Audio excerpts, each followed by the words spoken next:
Oke, kita akan lanjut, kita punya pelajaran yang berjudul The Book of the Law. Ini adalah bagian kedua daripada pelajaran ini.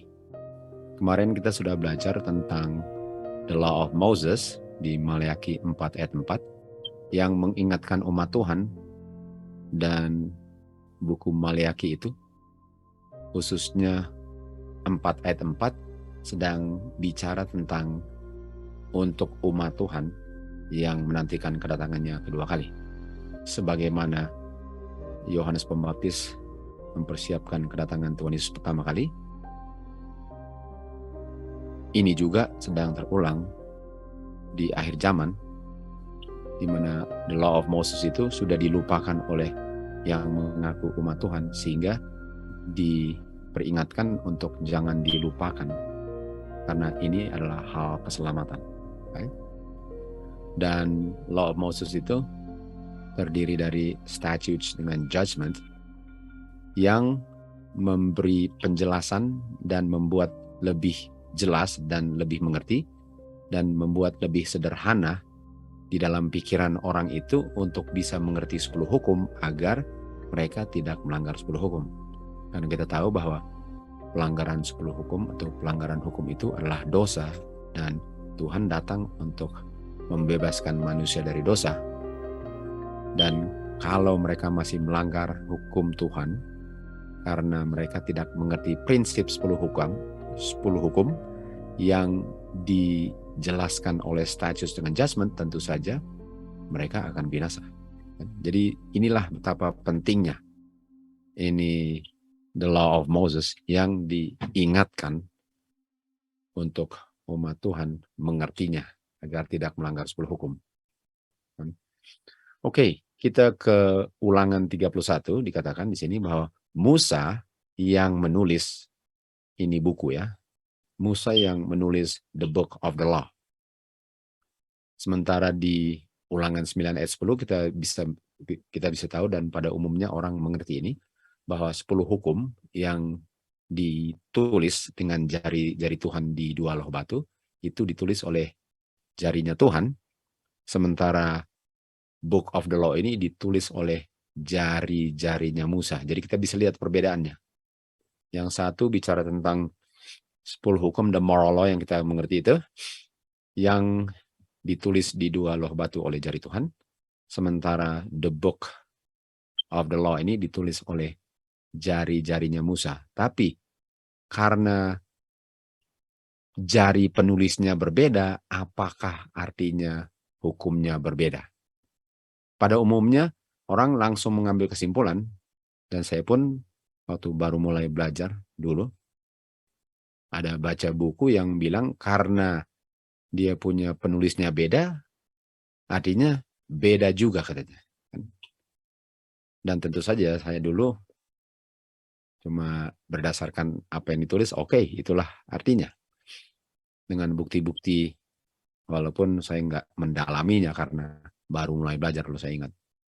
Tapi sementara waktu berlalu dan mulai lebih belajar, khususnya di belakangan ini, saya bisa lihat bahwa itu adalah pengertian yang salah. Jadi jari Musa dan jari Tuhan itu, apakah artinya beda nilai kualitas daripada hukum itu?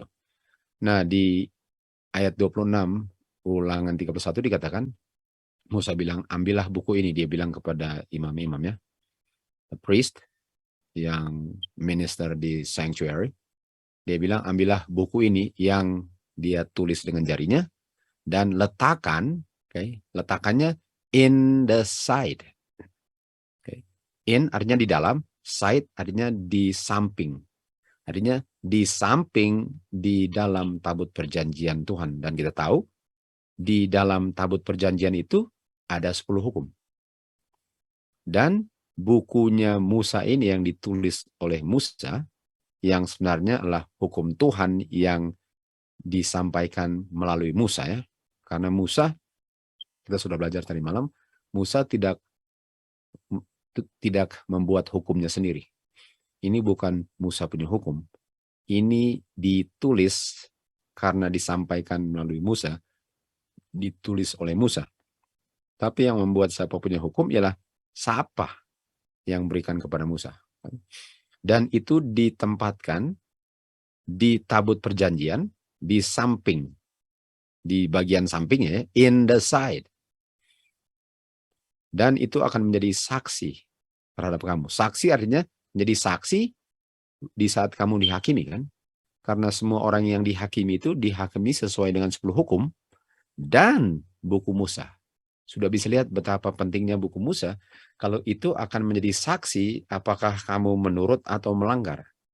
Kita sudah tahu bahwa buku Musa ini menjelaskan 10 hukum. Artinya kalau orang bilang, oh saya nggak bersinah berdasarkan 10 hukum.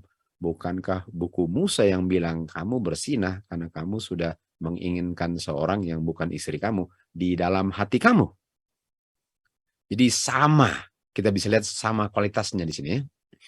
Nah, kutipan di Spirit of Prophecy ini dikatakan Musa yang tulis judgment dengan statutes. Dan dia tulisnya judgment dan statutes ini keluar dari mulut Tuhan. Waktu dia bersama-sama dengan Tuhan di gunung. Tentu saja ini Tuhan Yesus, kan. Jadi ini statutes dengan judgment asalnya dari mulutnya God. Artinya ini the law of God. Ini the law of God. Kalau Musa hanya dengar dan tulis apa yang God bilang. Bedanya dengan 10 hukum yang di Sinai waktu di Keluaran 20, itu law of God juga, bedanya ditulis di batu oleh jari-jarinya Tuhan. Sementara ini law of God karena keluar dari mulutnya God, tapi diberikan dan dicatat, ditulis oleh Musa, tapi kualitasnya sama. Jadi kita lanjut lagi di sini, katakan seandainya umat Tuhan menurut prinsip-prinsip 10 hukum, nggak perlu untuk diberikan instruksi yang spesifik yang diberikan oleh Musa. Yang Musa tulis di dalam buku. Jadi kita bisa lihat bahwa ini diberikan karena umat Tuhan melanggar. Dan diberikannya untuk menjelaskan 10 hukum. Artinya kalau mereka nggak melanggar, bukan berarti bahwa nggak perlu lagi status dengan judgment, punya prinsip-prinsip. Kalau mereka nggak melanggar, itu karena mereka sudah menghidupkan, menerapkan, mengaplikasikan statutes dengan judgment punya prinsip dalam penurutan mereka akan 10 hukum. Jadi nggak bisa orang ambil argumentasi bahwa kalau saya nggak melanggar, saya nggak perlu status dengan judgment. Salah. Kalau kamu nggak melanggar, karena kamu menghidupkan status dengan judgment. Jadi nggak perlu diberikan kalau kamu sudah menghidupkannya. Diberikan secara letter karena kamu tidak menghidupkannya. Dan kalau kamu menghidupkannya, nggak perlu lagi dikasih secara letter kalau kamu sudah mengaplikasikannya dalam kehidupan kamu sehari-hari. Kan? Dan fungsi daripada yang hukum Tuhan yang diberikan melalui Musa ini ada hubungannya dengan tanggung jawab umat Tuhan kepada God dan sesama manusia. Dan instruksi yang sangat jelas yang Tuhan berikan kepada Musa mengenai tanggung jawab umat Tuhan dengan sesama umat Tuhan dan juga terhadap orang asing. Ini adalah hukum Musa. Jadi hukum Musa diberikan supaya bagaimana saya punya hubungan dengan God, dengan orang lain. Bukankah 10 hukum terdiri dari 2 loh batu, di mana 4 pertama hubungan dengan God, 6 terakhir hubungan dengan sesama manusia. Jadi sama prinsipnya. Sama, enggak. Ini enggak beda. Ini malahan seakan-akan baca 10 hukum dengan kaca pembesar. Dengan kaca pembesar. Sehingga nggak bisa dibilang waktu saya baca dengan kaca pembesar, ini bukan 10 hukum lagi. Ini malahan 10 hukum yang sangat dimengerti, di mana sebelumnya tidak dimengerti, kan? Jadi nggak bisa dibilang bahwa hukum Musa itu beda. Bagaimana beda kalau dengan hukum Musa saya lebih mengerti 10 hukum? Dan tanggung jawab saya kepada Tuhan dan sesama manusia itu sama dengan 10 hukum. 2 loh batu itu. Lalu dikatakan di sini bahwa itu tanggung jawab kepada sesama dengan Tuhan ini adalah prinsip-prinsip 10 hukum yang disederhanakan dan diberikan dengan cara yang sangat pasti sehingga umat Tuhan tidak perlu salah dalam pemeliharaannya. Jadi apakah kalian sudah bisa lihat walaupun jari yang transcribe, yang menulis satu di buku, satu di loh batu ini berbeda, dan lokasi tulisnya dan jarinya yang tulis itu berbeda, tapi prinsipnya nggak ada yang beda. Tidak ada yang beda. Kan? Karena statute dengan judgment ini, Law of Moses, the Book of the Law ini, dicatatnya waktu Musa mendengar Tuhan berfirman, lalu dialah yang transcribe. Dia tulis apa yang didengar. Nggak ada bedanya. Ini hukum Tuhan. Hukum Musa adalah hukum Tuhan. Jadi kalau saya tolak hukum Musa, saya nggak sadar bahwa saya tolak hukum Tuhan. Dan kita tahu ini statute dengan judgment, ada dia punya feast. Makanya Roh Nubuat bilang bahwa mereka waktu baca hukum Musa, mereka pisahkan itu dari 10 hukum dan mereka tempatkan dia di ceremonial law. Lalu mereka pakukan ceremonial law dengan dia punya feast dengan statute dengan judgment. Seakan-akan itu bertentangan dengan 10 hukum. Sementara yang kita baca di sini, itu nggak ada bedanya dengan 10 hukum. Dan oleh sebab itu, 10 hukum tidak berakhir untuk selama-lamanya. Dan ini statute dengan judgment pun tidak berakhir untuk selama-lamanya. Artinya, nggak ada bedanya. Selain bahan apa yang digunakan untuk ditulisnya, dan jarinya siapa yang ditulis. Cuma itu bedanya. Okay. Kita lanjut lagi ke kutipan berikut, Review and Herald. Di sini katakan, our fathers telah melanggar. Dan kita telah mengikuti jejak mereka dalam pelanggaran 10 hukum tentu saja. Tetapi Tuhan telah membukakan Book of the Law yang tulis Musa. Artinya dengan umat Tuhan melanggar 10 hukum, diberikan Book of the Law yang ditulis oleh Musa. Dan umat Israel yang sedang merosot moralnya atau sedang backslidden atau murtad bisa mendengar perintah-perintah Tuhan. Tunggu.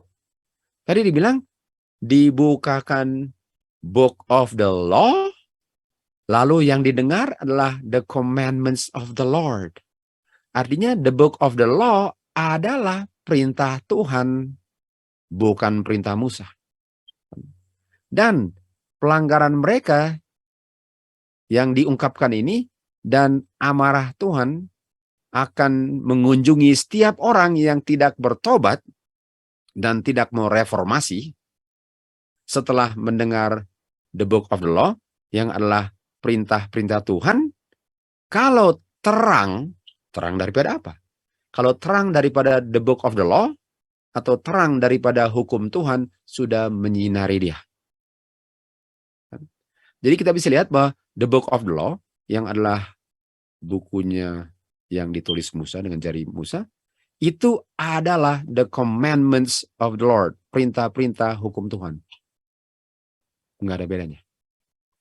Dan itu adalah the light that shines, terang yang menyinari. Artinya ini bukan kegelapan. The Book of the Law, jangan dibilang ini kegelapan sehingga perlu dipakukan. Jangan bilang ini arbitrary. Jangan bilang begitu. Jangan bilang ini harsh. Ini hukum Tuhan. Dan hukum Tuhan itu yang kita belajar tadi ialah untuk memberikan peta jalan supaya orang jangan keluar dari jalan itu dan masuk jurang. Jadi hukum Tuhan itu untuk orang hidup. Hukum Tuhan itu kalau dipelihara, orang nggak akan masuk jurang maut. Jadi di mana negatifnya? Di mana hukum Tuhan itu tidak baik? Di mana hukum Tuhan itu boleh dipakukan ke kayu salib? Jadi seakan-akan saya tidak butuhkan hukum Tuhan lagi. Saya bisa hidup tanpa berdosa, tanpa hukum Tuhan, dengan saya pakukan hukum Musa. Dan itulah yang Lucifer bilang kepada malaikat-malaikat yang sempat dan semua yang dia tipu, yang dibuang dari surga, bahwa kita malaikat, kita tidak butuhkan hukum Tuhan. Kita bisa jalan tanpa berdosa, tanpa diberikan 10 hukum. Dan kalau kita mau buang the book of the law of Moses, yang sebenarnya nggak ada bedanya dengan perintah-perintah Tuhan yang keluar dari mulut Tuhan, yang memang keluar dari mulut Tuhan, yang adalah terang bukan kegelapan, itu sama dengan Lucifer bilang, kita nggak perlu didikte 10 hukum, kita nggak perlu itu, kita nggak akan berdosa tanpanya. Sudah lihat betapa gawatnya untuk memakukan the law of Moses, buta-buta. Nah, apa itu terang yang menyinari dan orang bisa sadar akan kesalahannya dan bertobat dan reformasi dari kesalahannya, yang adalah hukum Tuhan, yang adalah the book of the law, yang adalah terang. Apa itu? Ini dia. 2 Korintus 4 ayat 3, gospel. Orang yang tidak mengerti gospel atau orang yang pakukan gospel hilang. Orang yang hilang sama dengan orang yang terima 7 tulah nanti. Dan dikatakan terang daripada Injilnya Kristus yang mulia. Artinya, kalau saya menerima the book of the law, saya terima hukum Tuhan, dan itulah terang yang menerangi jalan saya. Dan itulah terang Injil Kristus yang mulia. Untuk buang hukum Musa dengan dia punya statutes, dengan dia punya judgment, dengan bilang bahwa feast itu sudah dipakukan ke kayu salib, itu sama dengan tolak Injil Kristus. Nanti seri-seri berikutnya kita akan belajar dengan detail semuanya itu. Di Ulangan 5 ayat 22 dikatakan, ini perkataan-perkataan Jehovah yang diucapkan di Bukit Sinai dari tengah-tengah api dan awan dan kegelapan yang tebal, dengan suara yang great ya. Lalu dikatakan, and he added no more. Dan tidak ditambah lagi. Jadi 10 hukum itu waktu diucapkan nggak ditambah lagi. Nah, make sure kita ngerti apa artinya nggak ditambah lagi. Dan dia tulis di 2 loh batu dan memberikannya kepada Musa. Jadi 10 hukum itu sudah diberikan, lalu diberikan kepada Musa. Nggak ditambah lagi menjadi 11 hukum. Nah, kalau kita lihat nanti bulan November sedikit lagi ya, dalam beberapa minggu mereka akan adakan COP. Kalau nggak salah 27 namanya. COP 27, dan mereka bikinnya di Mesir, di Bukit Sinai. Mereka mau memperbaharui. Mereka punya covenant kematian di Bukit Sinai. COP 27 sedikit lagi, November. Dan mereka bilang ada 11 hukum. Salah satunya ialah jangan merusak bumi ini dengan melanggar hukum daripada climate. 11 hukum. Tuhan bilang apa? 10 dan nggak dia tambah lagi. 10 hukum diberikan kepada Musa. 10 hukum diberikan kepada Musa. Lalu Ulangan 4 ayat 4. Inilah hukum yang Musa tetapkan bagi umat Israel. Sekarang ini bicara tentang buku Musa yang ditulis Musa. Lalu Musa pun terima 10 hukum yang diberikan kepada Musa. Utuh. Musa terima instruksi dan dia tulis buku Musa. Sementara Musa pun terima 10 hukum yang ditulis dari Tuhan.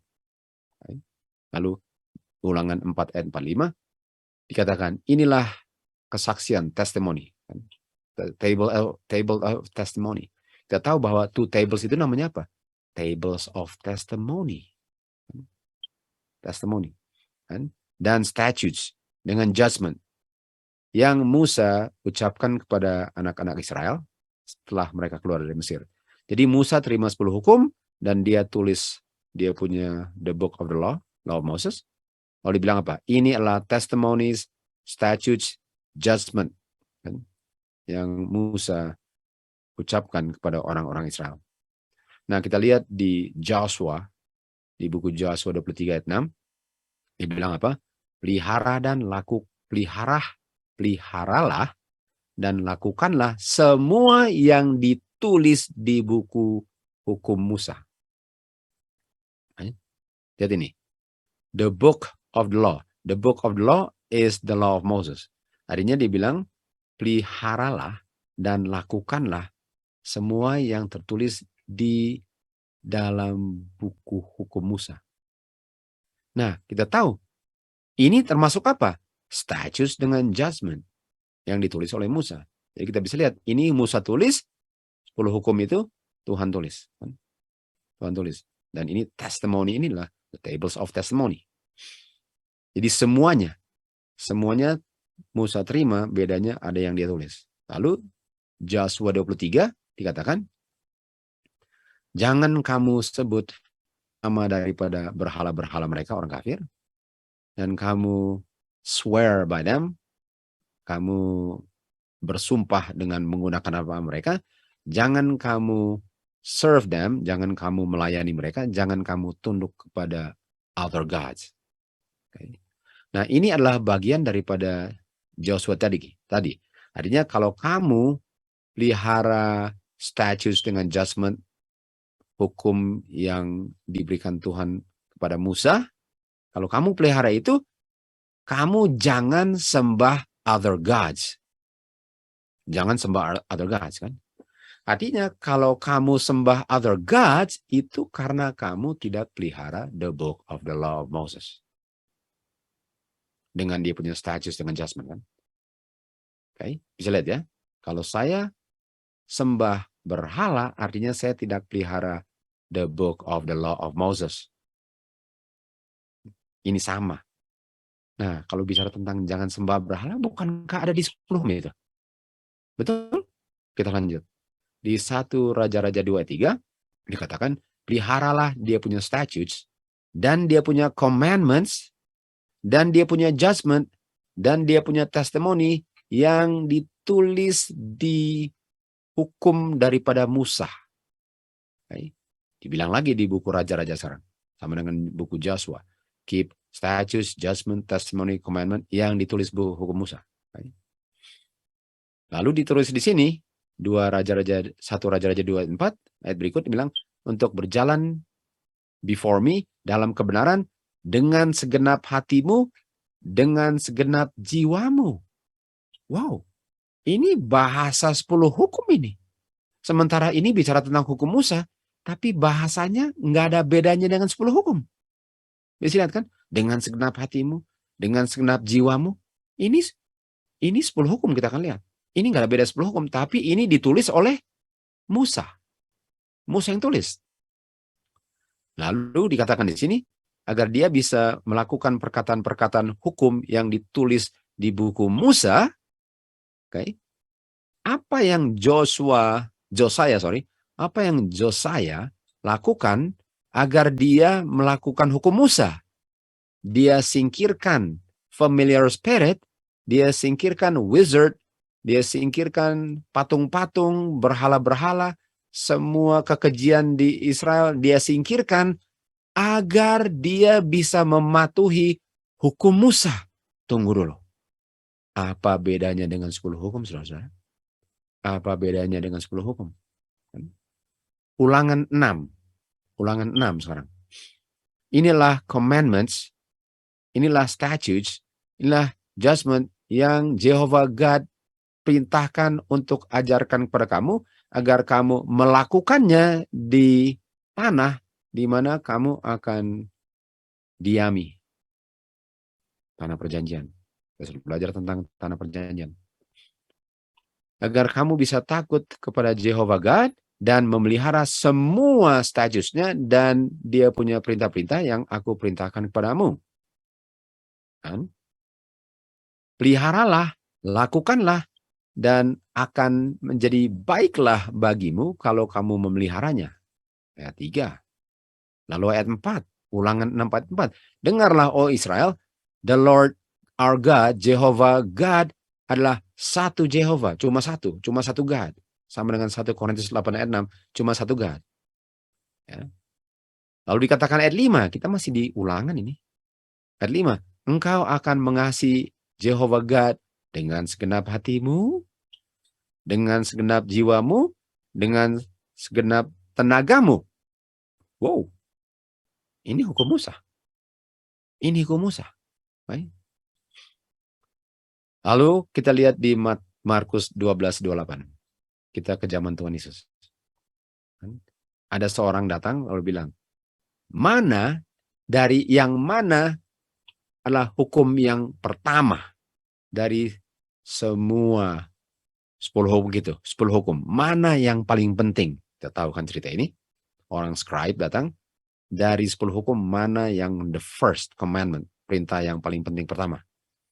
Apa jawaban Tuhan Yesus? Tuhan jawab kepada dia, yang pertama dari semua perintah adalah, hear, O Israel, dengarlah Israel, the Lord our God is one Lord. Jehovah God itu satu, bukan dua, bukan tiga. Bukankah Tuhan Yesus sedang kutip ulangan yang dia sampaikan kepada Musa? Jadi waktu Tuhan Yesus ngomong kepada Musa, Musa tulis sebagai hukum Musa yang keluarnya dari mulut Tuhan Yesus, lalu Tuhan Yesus jawab, inilah yang paling penting nomor 1. Apa bedanya dengan 10 hukum? Kamu akan mengasihi the Lord thy God dengan segenap hatimu, dengan segenap jiwamu, dengan segenap pikiranmu, dan dengan segenap tenagamu. Ini adalah perintah yang pertama. Dan yang kedua, kamu mengasihi tetanggamu seperti mengasihi dirimu. Nggak ada perintah yang lain yang lebih dari yang ini. 1 dan 2. Tunggu, ada 2 kan? 4 pertama, 6 terakhir. Itu 10 hukum. Dan waktu orang tanya, ahli hukum Israel tanya, mana hukum yang terpenting? Tuhan Yesus sedang kutip hukum Musa. Orang bilang, kenapa nggak kutip 10 hukum? Tuhan Yesus sedang kutip dirinya sendiri yang ditulis oleh Musa. Bisa lihat? Bukan main. Lalu, ini scribe itu penulis ya, penulis hukum. Badan legislatif lah boleh katakan kan. Baik, guru, baik. Dia bilang kepada Tuhan Yesus, baiklah. Engkau telah bilang yang benar, karena cuma ada satu God, dan tidak ada God selain dia. Dan dia bilang, dan untuk mengasihi dia dengan segenap hatinya, dengan segenap pengertianmu, dengan segenap jiwamu, dan dengan segenap tenagamu. Dan tetanggamu. Lebih daripada korban-korban itu. Kenapa? Karena kalau saya mengasihi Tuhan dengan segenap semuanya, saya nggak berdosa, dan kalau tidak berdosa apa? Tidak perlu memberikan korban-korban. Untuk apa kasih korban kalau saya nggak berdosa? Artinya, bukankah hukum Musa kalau dipelihara nggak perlu ada korban-korban? Kalau Adam dan Hawa pelihara 10 hukum yang dijelaskan 10 hukum Musa, Tuhan Yesus nggak perlu jadi korban. Nggak perlu. Lalu apa yang Tuhan Yesus bilang? Tuhan bilang, kamu nggak jauh dari kerajaan Bapa. Artinya kamu benar. Dia sadar nggak? Dia sedang ngomong kepada yang berikan hukum itu kepada Musa.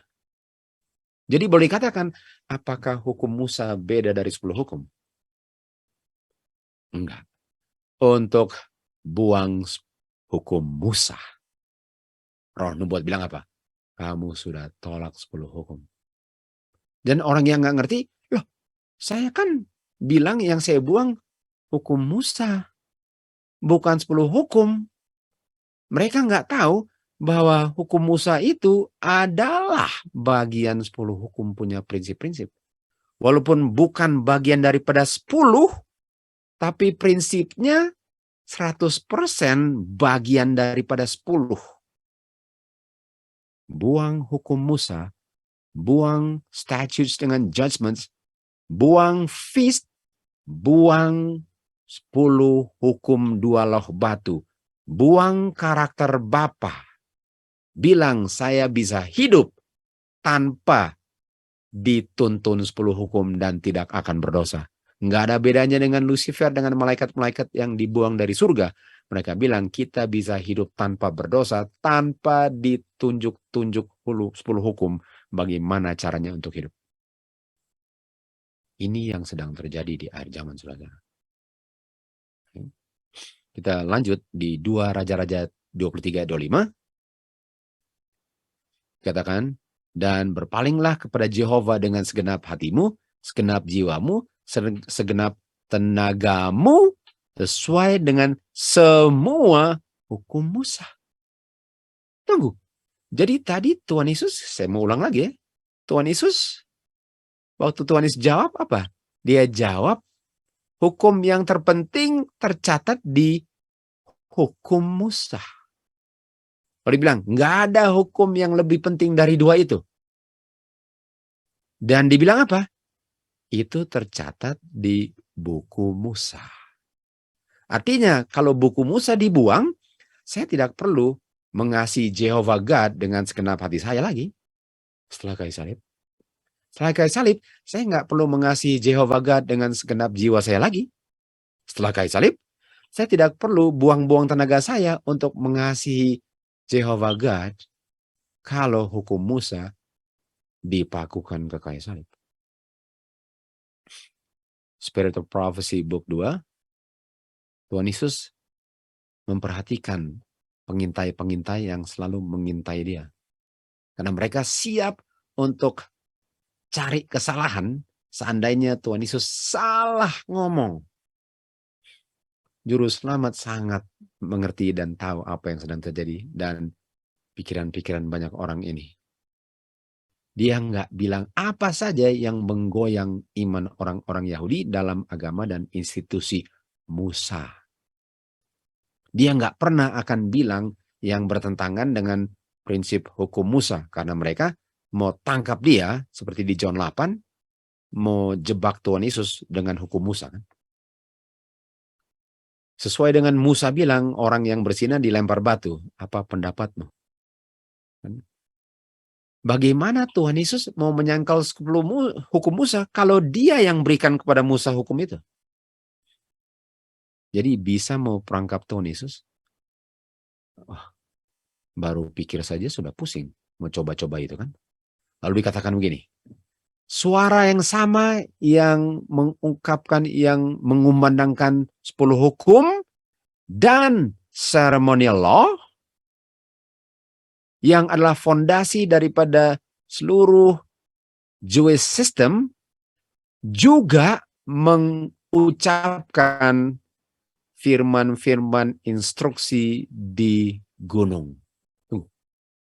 Jadi yang bilang 10 hukum dan bilang 10 hukum dan bilang ceremonial law adalah yang bilang statutes dengan judgment. Suara yang sama. Betul? Karena Tuhan punya great reverence. Reverence itu sangat menghormati ya akan hukum dan nabi-nabi. Nah, kalau dibilang hukum dan nabi apa artinya? Apakah Musa nabi? Ya. Apakah Musa menulis hukum Tuhan? Iya. Artinya untuk bilang hukum, boleh katakan 10 hukum yang enggak dicatat oleh nabi dan hukum Tuhan yang dicatat oleh nabi. Apa bedanya? Kita sudah lihat nggak ada bedanya. Jadi the law and the prophet itu hukum Tuhan. Bedanya jari Tuhan, jari manusia. Jadi sekarang Tuhan mau menjelaskan supaya orang Israel ini nggak bingung antara dua itu. Dia ingin mereka, dia ingin enggak hanya untuk mereka memelihara hukum, tetapi untuk develop prinsip-prinsip daripada hukum dan ajaran-ajaran nabi-nabi. Loh, ajaran nabi apa? The Law of Moses. Jadi apakah Tuhan Yesus bilang ini sama, nggak ada bedanya. Makanya Tuhan Yesus bilang, kalau kamu terima Musa, kamu akan terima saya. Nah, yang ucapkan di Sinai siapa? Tuhan Yesus. Dan yang dibilang Musa siapa? Hukum Musa. Makanya Tuhan Yesus bilang, kalau kamu terima Musa, apa? Statutes and judgment, kamu akan terima 10 hukum. Kamu tolak 10 hukum Tuhan Yesus, artinya kamu tolak hukum Musa. Karena dia bicara tentang saya, kan? Seluruh Alkitab bicara tentang Tuhan Yesus. John 5:39. Seluruh Alkitab bicara tentang Tuhan Yesus, bukan bicara tentang Musa. Musa bicara tentang Tuhan Yesus. Yeremia ngomong tentang Tuhan Yesus. Zakaria bicara tentang Tuhan Yesus. Yesaya ngomong tentang Tuhan Yesus. Samuel ngomong tentang Tuhan Yesus. Perlu dilanjut lagi? Artinya semua itu hukum Tuhan. Namanya keluar dari mulut Tuhan, itu hukum Tuhan. Peduli amat siapa yang tulis. Jadi jangan bilang, oh ini hukum Musa, nggak penting ini. Loh, Musa dapatnya dari siapa? Kalau hukum Musa nggak penting, artinya buang Kejadian, Keluaran, Imamat, Bilangan, Ulangan, Ayub. Buang semua itu. Oh jangan. Nah, kenapa jangan? Dan kalau mau buang semua itu, buang Yeremia. Buang Yesaya. Buang Zakaria, Maleaki, Samuel, buang semua. Hagai, Habakuk, Nahum, buang semua. Karena itu semua hukum Tuhan. Ada nggak yang keluar dari mulut Tuhan? Yang nggak penting. Dan saking nggak pentingnya dikasih kepada nabi-nabi. Lalu dipaksakan untuk menurut. Dan kalau nggak menurut hilang. Padahal Tuhan bilang ini nggak penting. Nggak ada yang keluar dari mulut Tuhan nggak penting. The law of Moses is the law of God. Kita baca dari E.J. Wagner, ya. Dia adalah salah satu yang mengabarkan Righteousness by Faith tahun 1888 dengan A.T. Jones. Nanti pelajaran-pelajaran berikut kita belajar tentang itu. Dia katakan di sini, selalu ada ide yang common bahwa hukum Musa itu sesuatu yang sangat beda dari hukum Bapa. Ada pendapat-pendapat yang bilang bahwa hukum Musa itu sama sekali beda dari hukum Bapa. Ada reasoning yang tidak benar dan diskriminasi yang tidak masuk akal terhadap Musa di sini katanya. Kan? Yang tidak diperoleh atau diterima oleh penulis Alkitab yang lain. Artinya, kenapa mereka sentimen terhadap Musa? Dan kenapa sentimennya hanya kepada Musa? Kalau ada yang kutip dari salah satu 5 buku Pentateuch kemarin, kan? Kalau ada yang kutip dari Kejadian, Keluaran, Imamat, Ulangan, Bilangan, Ulangan, kan? Kita suka pakai ulangan, kan? Imamat 23, kan? Kita salah satunya, kan? Kalau ada yang kutip dari situ, oh ini feast, ini penting ini. Mereka bilang, oh itu kan di hukum Musa. Loh, itu di Alkitab. Kok bilang hukum Musa? Itu kan Alkitab. Kalau saya bilang, oh bilangan. Okay. Bilangan 28-29 tentang weekly feast, daily feast, monthly feast, yearly feast. Itu kan hukum Musa. Tunggu, itu kan di Alkitab. Seakan-akan itu sudah membuyarkan pembahasan itu dengan bilang, oh itu hukum Musa. Oh iya, jangan disebut, jangan sebut. Itu kan udah dipakukan di salib. Kalau mau dari Yeremia boleh, Yesaya boleh, dari Yohanes boleh, jangan dari buku Musa. Kan? Tapi mereka nggak discount, nggak prejudice terhadap Yesaya, Yeremia, Rasul Paulus, Petrus, tapi memperlakukan perkataan Musa seakan-akan nggak berlaku lagi. Nggak ada alasan untuk ini. Kan? Ini tulisan Musa adalah fondasi daripada kebenaran. Bukankah kita punya seri setiap hari Sabat? Musa lah saksi pertama bahwa Tuhan Yesus itu sanggup menyelamatkan. Apakah itu nggak penting lagi? Dan Musa itu tulis gospel. In the beginning, baru mulai saja sudah the gospel. Apakah itu nggak penting lagi? Itu dia. Nggak ada orang lain yang sangat di highly honor, dihormati dengan sangat tinggi oleh Tuhan selain Musa. Buktinya, kalau hukum Musa nggak penting, kenapa Musa dibangkitkan dan naik ke surga? Kan? Nggak ada yang dapat commendation. Commendation itu bahasa Indonesia saya kurang tahu ya. Lawannya condemnation lah. Dipuji lah. Saya nggak suka pakai kata puji, tapi secara keterbatasan bahasa saya akan disetujui lah gitu. Nggak ada penulis yang sangat menerima direct commendation, di comment, mantap gitu oleh Tuhan. Lalu dibilang apa? The law of Moses is the law of God. Sama dengan yang ditulis Yesaya, the law of God. Jeremiah, the law of God. Yehezkiel, the law of God. Semua firman Bapa adalah law of God. Yesaya 1:10 bilang, the word of God is the law of God. Musa nggak bikin hukum. Okay? Artinya salah untuk bilang ini dia punya hukum yang diberikan kepada Israel sehingga setelah kayu salib sudah dipakukan di kayu salib. Dia bicara dan menulis digerak oleh Roh Kudus sebagaimana semua penulis Alkitab mengalami yang sama. Siapa saja yang membuang, menganggap remeh dan membuat tidak ada artinya tulisan Musa sedang melakukan itu terhadap Tuhan Yesus. Sudah lihat mengerikannya apa yang terjadi di akhir zaman ini. Feast, oh itu sudah dipakukan. Nggak penting itu. Feast, bagian dari statutes, daripada the law of Moses, the book of the law, yang adalah the law of God. Makanya Roh Nubuat bilang, banyak orang nggak ngerti rencana keselamatan. Mereka ambil kutipan-kutipan yang bilang bahwa, oh ini sudah dipakukan. Mereka nggak tahu yang mereka pakukan ada 10 hukum. Lukas 23, 2:23 dan 24. Sebagaimana tertulis the law of the Lord, kan? Sebagaimana tertulis the law of the Lord. Jadi ini hukumnya Tuhan. Ayat 24 bilang apa? Untuk persembahkan korban persembahan. Tunggu dulu. Sebagaimana terus ini di perjanjian baru Lukas bilang tertulis di hukumnya Tuhan untuk mempersembahkan korban. Tunggu, ini hukumnya Musa. Di 10 hukum ada disuruh mempersembahkan korban bakaran? Enggak. The law of the Lord bilang untuk mempersembahkan korban seperti burung merpati dan sebagainya.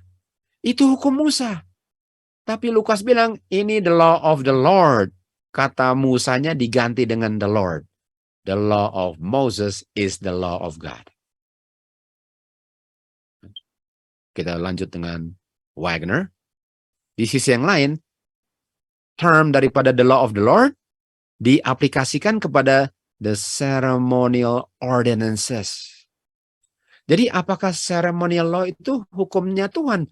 Kira-kira Musa dapatnya dari mana? Bukankah itu sudah direncanakan sejak Sakaria 6 ayat 13 ceremonial law? Itu bukan Musa punya. Itu hukum Tuhan. Itu the law of the Lord, ceremonial ordinances. Kan? Dan itu kata the law of Moses dan the law of the Lord bisa dipakai apa saja yang saya pilih artinya sama. Dan itu berlaku bagi the ceremonial ordinances. Sudah bisa lihat di akhir zaman orang pisahkan ceremonial sini, hukum Musa sini, 10 hukum sini. Sementara itu nggak bisa dipisahkan. Nah, lain kali kita akan bahas lebih detail lagi, walaupun sudah banyak video yang sudah dijelaskan kan, tentang ceremonial law. Ceremonial law punya prinsip itu kalau hukum Tuhan nggak berakhir. Yang berakhir adalah kematiannya. Dan karena ceremonial law yang dilakukan ujungnya mati, nggak dibikin lagi karena ujungnya mati. Tapi prinsipnya tetap dibikin, walaupun nggak ada yang perlu mati lagi karena Tuhan Yesus lah kita punya sacrifice. Tapi itu pelajaran lain, okay? Kenyataannya bahwa penebusan manusia dari ganjaran pelanggaran hukum menuntut ini korban yang wonderful di bagian Kristus. Lihat ya, memberikan bukti yang tidak bisa dibuktikan salah daripada hukum Tuhan yang tidak bisa berubah. Tunggu, hukum Tuhan nggak bisa berubah dan diungkapkan dalam sacrifice. Sacrifice itu menunjukkan hukum Tuhan tidak bisa berubah. Kan? Jadi kita sudah belajar kemarin tadi malam bahwa yang dipakukan adalah kematiannya, dosanya, kematiannya, catatan hutangnya, upah daripada pelanggarannya yang dipakukan. Cuma itu yang dipakukan. Dia punya prinsip hukum itu, waktu jalankan ceremonial law, itu prinsip 10 hukum. Dan kematiannya yang ditiadakan sehingga semuanya lanjut terus tanpa harus ada kematian. Dan umat Tuhan kayaknya takut sekali mau bikin feast. Seakan-akan satu kekejian untuk bikin feast. Satu kekejian untuk melakukan sesuatu yang mengungkapkan the love of God. Hukum Tuhan, the law of God, adalah pengungkapan kehendaknya. Jadi kehendak Bapa itu bisa saya ketahui dari hukum Tuhan, hukum Musa, ceremonial law. Ceremonial law, the law of God, the law of Moses, mengungkapkan kehendak Bapa. Bapa memberikan pengetahuan daripada kehendaknya dengan pengetahuan yang sangat pasti dan jelas kepada Israel. Tunggu, kehendaknya. Bapa mengungkapkan kehendaknya melalui apa? Precepts. Dan precept itu menunjukkan tanggung jawab manusia kepada God, 4 pertama, dan kepada sesama manusia, 6 terakhir. Tapi ini precept apa? Hukum Musa. Tunggu, hukum Tuhan mengungkapkan the law of God, mengungkapkan dia punya kehendak melalui ceremonial law. Jadi walaupun nggak bikin ceremonial law, tapi prinsipnya dibuat karena kita setelah kayu salib masih pengen lihat kehendaknya. Bagaimana? Kecuali udah nggak pengen lagi. Jadi walaupun ada yang mati, domba, tapi kehendak Bapa saya lihat. Saya lihat ada kehendak Bapa dalam ceremonial law, dan karena nggak dilakukan lagi karena nggak ada kematian, prinsipnya masih dijalankan tanpa kematian karena kita masih perlu untuk melihat kehendak Bapa yang mengungkapkan, yang diungkapkan, yang mengungkapkan dia punya hukum. Atau kasih Bapa. Yang diungkapkan oleh hukumnya, sorry. Ini dia. Dan untuk worship God sangat dijelaskan tanpa salah. Tanpa perlu salah. Special system of rites and ceremony di-establish. Untuk apa? Untuk saya nggak salah sembah. Yang akan, kalau kita pelihara ceremonial law dulu sebelum kayu salib, itu membuat saya ingat Tuhan di antara umat Tuhan, dan oleh sebab itu menjadi pagar untuk menjaga saya tidak melanggar 10 hukum. Artinya ceremonial law, law of Moses, tujuannya sama semua, untuk tidak melanggar hukum. Bayangkan, yang diberikan untuk tidak langgar hukum dipakukan semuanya. Makanya Tuhan bilang apa? Ampuni mereka nggak tahu apa yang mereka sedang lakukan. Sistem types, sistem bayang-bayang sampai ke Kristus. Semua pengharapan dan iman berpusat di dalam Kristus sampai bayang-bayang menemu dia punya anti-type, substance-nya dalam kematiannya. Kan? Dan oleh sebab itu, dia punya types nggak dibikin lagi. karena ujungnya kematian. Tapi waktu bikin dia punya seremonial, bukankah saya mengerti 10 hukum? Bukankah dengan bikin seremonial law untuk saya tidak melanggar 10 hukum? Jadi walaupun tidak dibikin lagi, tentu saja prinsipnya akan tetap dibuat walaupun bukan dalam nama seremoni lagi. Karena kita masih perlu untuk tidak melanggar 10 hukum setelah kayu salib. Dan diberikan status dengan judgment untuk membuat orang mengerti tanggung jawab manusia kepada sesama. Ini sama dengan 10 hukum. Yang mendefinisikan dan membuat sederhana prinsip-prinsip 10 hukum dan menambah pengetahuan tentang kehidupan keagamaan bukan secara teori tapi kenyataan, dan menjaga dan memelihara umat Tuhan supaya selalu dibedakan dan terpisah dari bangsa-bangsa yang tidak takut dan sembah berhala. Statutes and adjustment, ceremony law. Yang membuat umat Israel beda dari bangsa kafir adalah ceremony law. Statutes and adjustment. Apakah karena umat Tuhan tidak memelihara statutes and adjustment dengan prinsip daripada ceremonial law, tanpa ceremonial law, bukankah Ronald bilang umat Tuhan sudah nggak ada bedanya dengan dunia, sehingga nggak bisa kelihatan bedanya, karena inilah yang menjaga umat Tuhan supaya beda dari bangsa-bangsa orang kafir. Umat Tuhan yang dibilang harta pusaka ini sangat diberkati dengan sistem hukum, 2 sistem hukum. Moral dengan ceremonial. Yang satu menunjuk kepada penciptaan untuk ingat selalu Tuhan yang hidup yang menciptakan bumi yang nggak pernah bisa dipakukan ke kayu salib, nggak bisa berakhir, yang selalu ada dan nggak pernah nggak ada. Yang satunya lagi seremonial diberikan karena umat Tuhan melanggar 10 hukum. Jangan lupa, karena melanggar 10 hukum diberikan supaya apa? Supaya tidak melanggar 10 hukum. Jadi kenapa mau buang sesuatu yang menolong saya tidak melanggar 10 hukum? Karena untuk hidup memelihara 10 hukum selama-lamanya, saya harus untuk selama-lamanya tidak melanggar, dan bukankah dia punya law of Moses ini menolong saya untuk bisa hidup selama-lamanya dengan tidak selama-lamanya melanggar.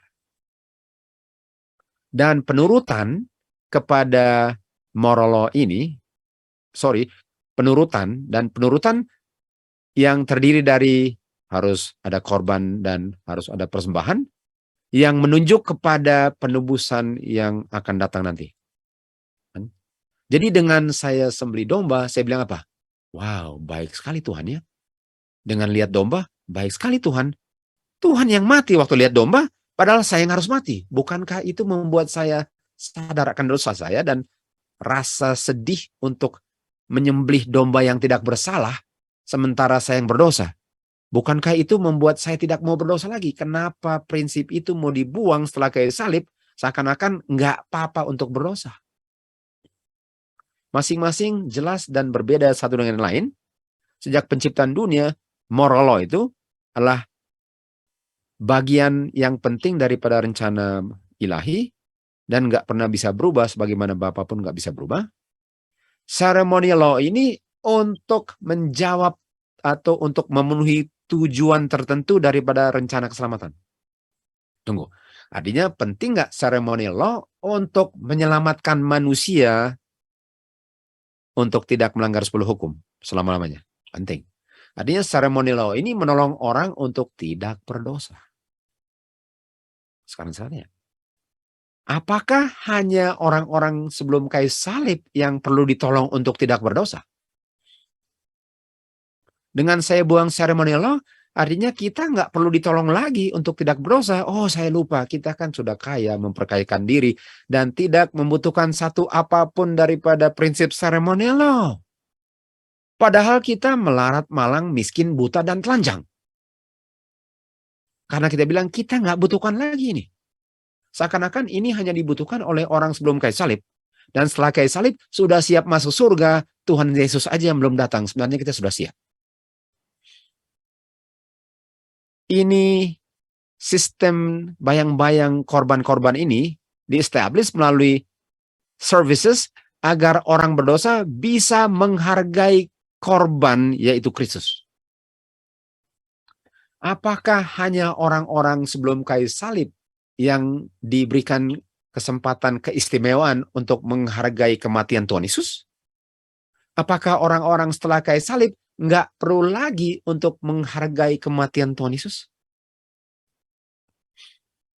Apakah semua yang mantap-mantap untuk sebelum kayu salib dan setelah kayu salib nggak perlu lagi? Kamu berdosa diampuni sekarang, nggak ada yang perlu mati. Apakah begitu? Sudah bisa lihat dengan buang semua ini, sudah nggak masuk akalnya, bukan main. Dan pada umumnya orang yang tolak nggak pernah tahu, kalau baca pun nggak ngerti, dan kalau kutip pun salah kutip. Dan cuma dengar-dengar orang yang mungkin ministrinya mantap, dan karena mantap ministrinya sudah pasti benarlah yang dia bilang. Tunggu, hanya firman Tuhan yang benar. Dan kalau orang benar pun karena dia mengaplikasikan kebenaran firman Tuhan dalam pekabarannya. Semua orang bisa tahu firman Tuhan. Firman Tuhan terbuka. Dan kalau orang rendah hati, dan kalau salah pun siap untuk dirubah, dan merendahkan dirinya untuk menurut pada firman Tuhan, nggak ada yang perlu dia tidak mengerti kalau roh Tuhan yang membuat dia mengerti, dengan catatan dia mau menurut. Orang-orang Yahudi dibutakan. Buta Laodikia? Ya. Dibutakan dengan kesombongan dan dosa, sehingga hanya sedikit yang melalui seremonial ini yang tujuannya untuk lihat Tuhan Yesus, hanya sedikit yang bisa lihat Tuhan Yesus. Sementara yang lain, mereka hanya lihat domba mati tanpa lihat kebaikan Bapa memberikan anaknya.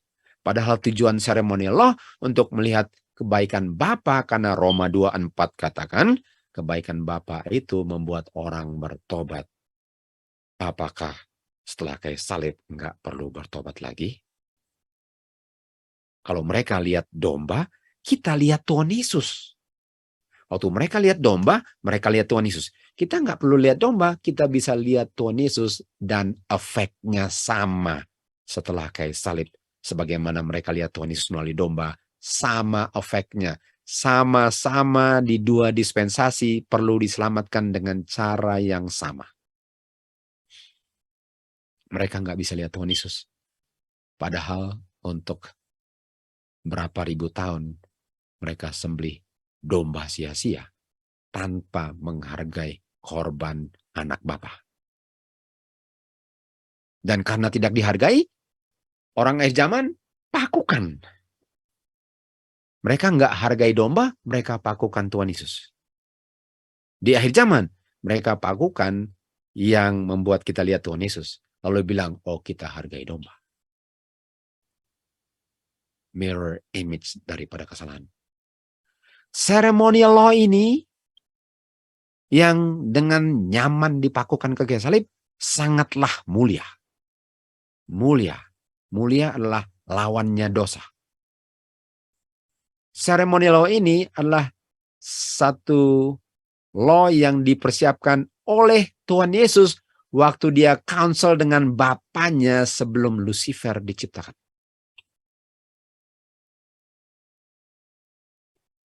Dan ini untuk keselamatan manusia. Sekali lagi, apakah kalau ini untuk keselamatan, apakah yang diselamatkan hanya yang hidup sebelum kayu salib?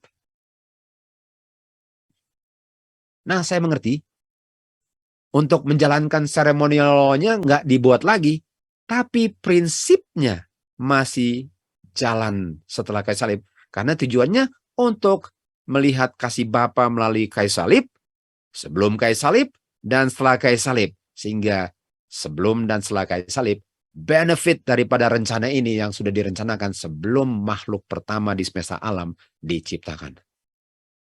Semua arrangement daripada sistem bayang-bayang ini ditemukan pada Kristus. Kita temukan Kristus. Kita perlu lihat Kristus sebagaimana mereka pun perlu lihat Kristus sebelum kayu salib.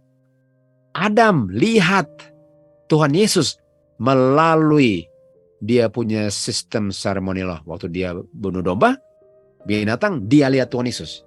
Sekarang kita lihat Tuhan Yesusnya pengganti dombanya. Dulu mereka lihat Tuhan Yesus melalui domba. Sekarang kita lihat Tuhan Yesus tanpa domba. Tapi prinsip kenapa ada ceremonial law-nya masih jalan. Ceremonial law, Moses law, statutes, judgment, feast, semuanya Ten Commandment sama. Bedanya nggak ada yang harus mati lagi yang terjadi di ceremonial law. Cuma itu bedanya. Prinsip ceremonial law jalan terus. Apakah di surga pun kita nggak perlu lihat kebaikan Bapa dan berikan anak. Prinsipnya nggak pernah berakhir. Adam melihat Kristus sebelum kayu salib melalui binatang yang dikorbankan. Hasil pelanggaran hukum Jehovah. Jadi saudara-saudara, moral law, ceremonial law, law of Moses, statutes, judgment, testimony, commandment, namanya keluar dari mulut Tuhan, prinsipnya abadi. Hanya orang yang dibutakan dengan pride dan dosalah yang gak bisa lihat ini. Semoga saudara-saudara bisa melihat betapa indahnya hukum Tuhan dengan pertolongan Roh Tuhan bagi hati yang siap untuk melihatnya dan merendahkan dirinya di hadapan Bapa yang mulia. Inilah bagian terakhir daripada pelajaran The Book of the Law.